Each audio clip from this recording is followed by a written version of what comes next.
What's up investors, welcome to today's video. आज के video में हम बात करने वाले हैं मोतीलाल ओसवाल के एनएफओ या न्यू फंड ऑफर के बारे में, जिसका नाम है Motilal Oswal Nifty India defence index fund, जो कि इंडिया का first and only index fund है जो कि डिफेंस सेक्टर को ट्रैक कर रहा है। लेकिन ध्यान रखिए, ये इंडिया का first and only index fund है। इसका ये मतलब नहीं है कि कोई और फंड नहीं है जो डिफेंस सेक्टर को ट्रैक कर रहा हो। इसके अलावा एक और फंड है एचडीएफसी डिफेंस फंड, जो कि सेम इंडेक्स को ट्रैक करता है। वैसे तो इंडिया के डिफेंस सेक्टर में इन्वेस्ट करने के लिए एचडीएफसी डिफेंस फंड अभी तक अकेला फंड था, लेकिन अब हमारे पास एक और ऑप्शन भी आ गया है Motilal Oswal Nifty India defence fund के तौर पर। अब इन दोनों ही फंड्स में कुछ सिमिलैरिटीज हैं और कुछ डिफरेंसेस हैं जो हमें इन्वेस्ट करने से पहले जानना चाहिए, ताकि हम डिसाइड कर पाएं कि क्या हमें इन दोनों ही फंड्स में इन्वेस्ट करना चाहिए, या फिर अगर हम इन्वेस्ट करते हैं तो इन दोनों में से बेटर फंड कौन सा होगा। क्या वो एचडीएफसी डिफेंस फंड होगा या फिर नया लॉन्च हुआ Motilal Oswal Nifty India defence index fund होगा। इन चीजों को ही आज के वीडियो में हम डिस्कस करने वाले हैं और इन दोनों ही फंड्स को डिटेल में कंपेयर करने वाले हैं। लेकिन वीडियो स्टार्ट करने से पहले आपसे एक रिक्वेस्ट है कि इस वीडियो को लाइक करने में कोई भी कंजूसी मत कीजिएगा,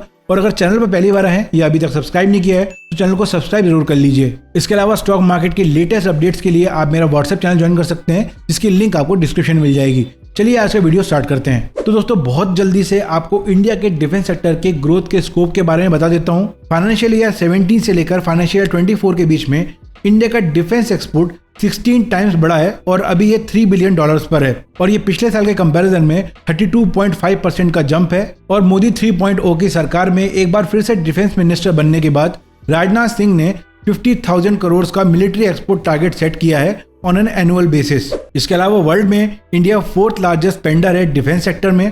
डिफेंस एक्सपोर्ट पिछले 5 सालों में 334% बढ़ा है और इंपोर्ट गवर्नमेंट 70% कम करना चाहती है। फाइनेंशियल ईयर 14 से लेकर 15 के कंपैरिजन में फाइनेंशियल ईयर 24 से लेकर 25 में डिफेंस बजट नियरली 3 टाइम्स बढ़ा है। ये सारे फैक्टर्स हमें बताते हैं कि आगे चलकर किस तरीके से डिफेंस सेक्टर और उससे जुड़ी कंपनीज परफॉर्म कर सकती हैं। अब हमारे पास यहाँ पर दो फंड्स हैं, Motilal Oswal Nifty India defence index fund और एचडीएफसी डिफेंस फंड, और ये दोनों ही फंड्स एक ही बेंचमार्क इंडेक्स को फॉलो कर रहे हैं, जो कि है Nifty India defence total return index. अब जो ये इंडेक्स है, इससे जुड़े कुछ फैक्ट्स हैं जो आपको जानना चाहिए। जैसे Nifty India defence index last 6 years में निफ्टी 50 इंडेक्स को 4 बार आउट परफॉर्म कर चुका है। इसके अलावा पिछले 5 साल में ये 77.5% बढ़ा है, 3 साल में 103.4%, यानी कि हर साल इन्वेस्टेड पैसे को इसने डबल किया है, और पिछले 1 साल में इस इंडेक्स ने 198% रिटर्न दिया है। और तीसरी चीज ये है कि इस इंडेक्स में लार्ज कैप का 42.4% हिस्सा है,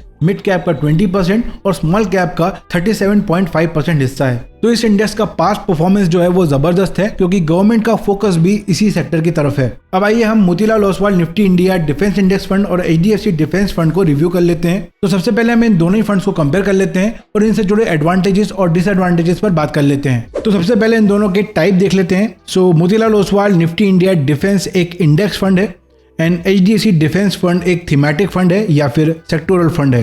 एचडीएफसी डिफेंस फंड एक म्यूचुअल फंड है और मोतीलाल ओसवाल एक इंडेक्स फंड है। दोनों में कुछ डिफरेंसेस होते हैं, जैसे कि जो म्यूचुअल फंड होता है वो एक्टिव फंड होता है, वहाँ पर एक फंड मैनेजर होता है जो उसको एक्टिवली मैनेज करता है, और जो इंडेक्स फंड होते हैं वो पैसिव फंड होते हैं और वो पैसिवली मैनेज किए जाते हैं।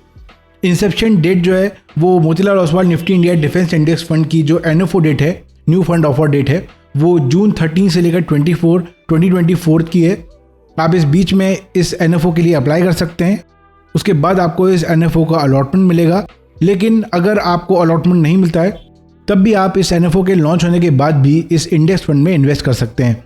एचडीएफसी डिफेंस फंड जो है वो जून 2, 2023 में लॉन्च हुआ था। अगर एक्सपेंस रेशियो की बात करें तो मोतीलाल ओसवाल का अभी एक्सपेंस रेशियो जो है वो अनाउंस नहीं हुआ है, और एचडीएफसी डिफेंस फंड का है 0.07% का। लेकिन ऐसा एक्सपेक्ट किया जा रहा है कि Motilal Oswal Nifty India defence index fund का जो एक्सपेंस रेशियो होगा वो एचडीएफसी डिफेंस फंड से कम ही होगा, क्योंकि ये एक इंडेक्स फंड है और जनरली इंडेक्स फंड के जो एक्सपेंस रेशियो होते हैं वो म्यूचुअल फंड से कम होते हैं। नेक्स्ट चीज़ है प्लान्स। तो यहाँ पर दोनों ही फंड्स में आपको regular plan and direct plan मिलने वाले हैं, और अगर बेंचमार्क की बात करें तो दोनों ही फंड्स सेम बेंचमार्क को ट्रैक कर रहे हैं, Nifty India defence index TRI। और अगर रिस्क की बात करें, रिस्कोमीटर को चेक करते हैं, तो दोनों ही फंड्स हाई रिस्क फंड हैं। उसके बाद अगर हम बात करते हैं मिनिमम SIP की, तो Motilal Oswal Nifty India defence index fund में मिनिमम SIP अमाउंट यहाँ पर 500 रुपीज़ है और एचडीएफसी डिफेंस फंड में 100 रुपीज़ है। एंट्री लोड दोनों ही फंड्स में नील है, और अगर एग्जिट लोड की बात करें तो यहाँ पर 1% एग्जिट लोड लगेगा अगर आप अलॉटमेंट डेट के 15 डेज के पहले या फिर आप 15 डे पर इसको रिडीम करते हैं। अगर आप 15 डे के बाद इसको रिडीम करते हैं तो आप पर कोई भी एग्जिट लोड नहीं लगेगा।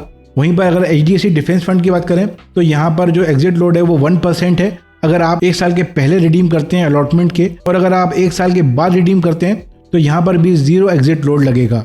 अब अगर दोनों ही फंड्स के टाइप को देखें तो यहाँ पर दोनों ही फंड्स ओपन एंडेड फंड हैं, यानी कि आप कभी भी इन फंड्स में इन्वेस्ट कर सकते हैं और कभी भी इन फंड से पैसे निकाल सकते हैं। Fund manager Motilal Oswal Nifty India defence index fund के हैं mister Swapnil maker and mister Rakesh Shetty, and HDFC defence fund के हैं मिस्टर अभिषेक पोडर। अब यहाँ पर कुछ चीज़ें हैं जो HDFC डिफेंस फंड के बारे में आपको जानना ज़रूरी है, क्योंकि ये फंड 1 साल पहले लॉन्च हुआ था, तो यहाँ पर बहुत सारी इन्फॉर्मेशन जो है वो हमारे पास अवेलेबल है। जैसे कि नेट एसेट वैल्यू जो है वो इसकी 23.42 रुपीज़ है। AUM है 3232.88 करोड़ का एज ऑफ May 31, 2024। इसका P रेशो है 60.47, तो अभी थोड़ा सा ये ओवर वैल्यूड कैटेगरी में आ सकता है। शार्प रेशो 3.22 है which is excellent. Sharpe ratio हमें रिस्क एडजस्टेड रिटर्न्स के बारे में बताता है, और अगर 1 से ऊपर शार्प रेशो होता है तो वो अच्छा माना जाता है।